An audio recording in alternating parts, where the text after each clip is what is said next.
Hey, what's up guys? In this video I'm gonna tell you how to learn English with the Martian movie. Salut, c'est Aurélien, fondateur du blog Anglais 5 minutes, et dans cette vidéo je vais vous expliquer comment apprendre l'anglais avec le film. Je crois qu'il s'appelle Seul sur Mars en français. Moi je l'ai vu au Portugal, donc je l'ai vu en fait en anglais sous-titré en portugais. Donc double apprentissage de langue, bim, dans ma face. Et voilà, donc c'est un super film. Je l'ai vu hier avec ma femme au ciné, franchement une grosse claque, géniale. Je vous le recommande. On a vu, j'en ai parlé sur Anglais 5 minutes, on a vu il y a quelques semaines Everest et j'étais scotché sur mon fauteuil à tel point qu'à un moment j'étais comme ça. Et ma femme elle m'a dit oh, tu fermes la bouche.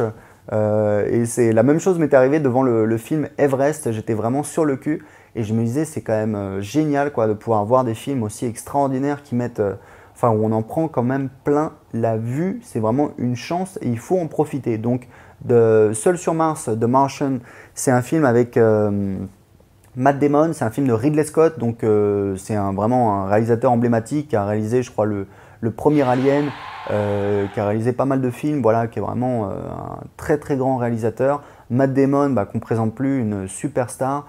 Et honnêtement, j'avais peur en fait de m'ennuyer, j'avais peur que ce soit un film, voilà, ça dure 2h10. Que je sois un petit peu genre genre au bout d'un moment ennuyé. Je sais pas si vous avez vu comment s'appelle le truc avec Sandra Bullock là, intergalactique machin là, le truc qui est sorti il y a 2 ans. Bon, il y a plein de gens qui doivent s'en souvenir, ils ont eu plein d'Oscars. Franchement, j'avais trouvé ça mais ennuyeux comme c'était pas possible. Eh bien, écoutez, Seul sur Mars, ça commence fort dès le début et ça n'arrête pas pendant 2 heures. Ça m'a fait penser un petit peu à Abyss. Je sais pas de qui c'est, non c'est James Cameron, Abyss, qui est vraiment, voilà, je l'ai revu il y a quelques temps et waouh, ça n'arrête pas du début à la fin. Là c'est pareil. Et ce qui est impressionnant, c'est que pour moi, je trouve que c'est vraiment un chef-d'œuvre en termes de film. Parce que si vous voulez, moi le truc c'est qu'aujourd'hui, voilà, j'ai la trentaine, je regarde des films depuis que je suis gamin, comme tout le monde. Donc du coup, je commence à être un peu blasé. J'ai un petit peu vu tous les types d'histoires, tous les genres, tous les machins, tous les bidules. Et honnêtement, ce film, c'est une merveille parce que j'ai trouvé que tout était extrêmement bien fait. C'est-à-dire que, bon, l'histoire est bien à la base, ça part d'un roman, donc voilà, les films qui sont issus de romans en général sont bien foutus parce que voilà, derrière on a un écrivain qui a fait du bon boulot. C'est le cas pour Le Seigneur des Anneaux, pour plein de sagas à succès. Donc le scénario est vraiment très très bien. Mais ce qui est vraiment très fort, c'est que non seulement il y a de l'action, mais il y a aussi de l'humour, quoi. Vraiment, il y a des moments où on se marre et c'est hyper sympa. Bon, je pense pas que tout soit scientifiquement carré, mais il n'y a pas de souci, on s'en fout. L'idée, c'est de se faire plaisir et d'en prendre plein les mirettes pendant 2 heures. Donc voilà, c'est vraiment un film super. Les paysages, c'est énorme, c'est vraiment waouh. On a l'impression d'être dans le désert sur Mars, c'est vraiment génial. Les comédiens extraordinaires, le montage. La mise en scène, c'est top. Des fois, voilà, on alterne un petit peu, voilà, des moments drôles avec des moments plus calmes, avec des moments où ça speed, où il y a de l'action, où il y a du danger, etc. Donc c'est vraiment un très très bon film, très très bien foutu. Et puis évidemment, ça va vous permettre, vous, en le regardant en VO, d'apprendre l'anglais. Parce que plus vous avez d'anglais qui rentre dans votre cerveau, qui rentre par vos oreilles, plus vous allez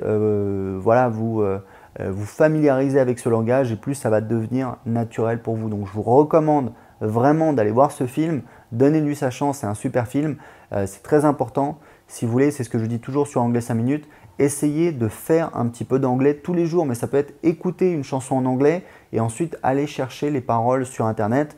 Ça vous prend 5 minutes, essayez au moins de lire un article, essayez d'apprendre un truc. Essayez tous les jours de faire un petit truc en anglais parce qu'il n'y a pas de secret, c'est comme ça qu'on apprend une langue. Moi j'ai appris l'anglais avec cette méthode, j'ai appris l'espagnol avec cette méthode et aujourd'hui je suis en train d'apprendre le portugais avec cette méthode. Et aujourd'hui voilà, ça fait 6 mois que j'habite au Portugal et je commence à me débrouiller, à parler avec des gens, à avoir des conversations, etc.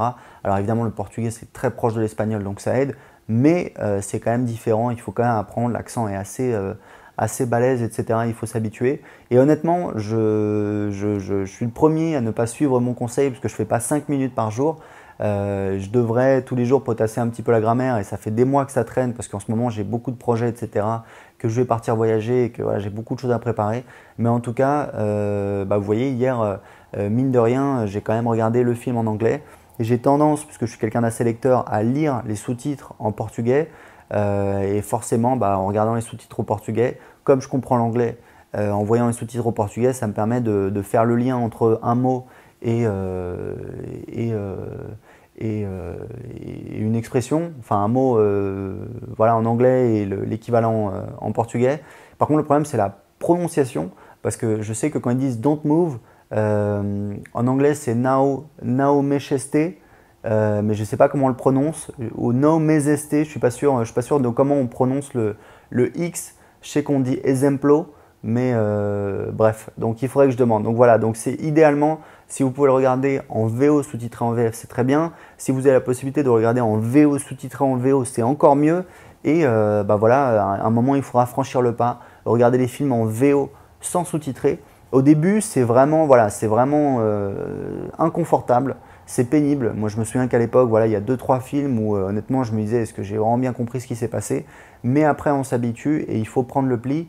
Si vous avez peur de rater, voilà, de louper vraiment des beaux films, etc., profitez-en avec tout le contenu télé qu'il y a de disponible. Regardez-vous les Simpsons, South Park, Futurama, des documentaires, des séries en VO non sous-titré. Parce que voilà, grosso modo, si vous ratez un truc, c'est pas la mort, ça reste une série, un dessin animé et c'est pas très grave. Voilà, écoutez, bon film et si vous voulez recevoir plus de conseils pour apprendre l'anglais facilement en quelques minutes par jour, inscrivez-vous gratuitement juste en dessous de cette vidéo. À très bientôt.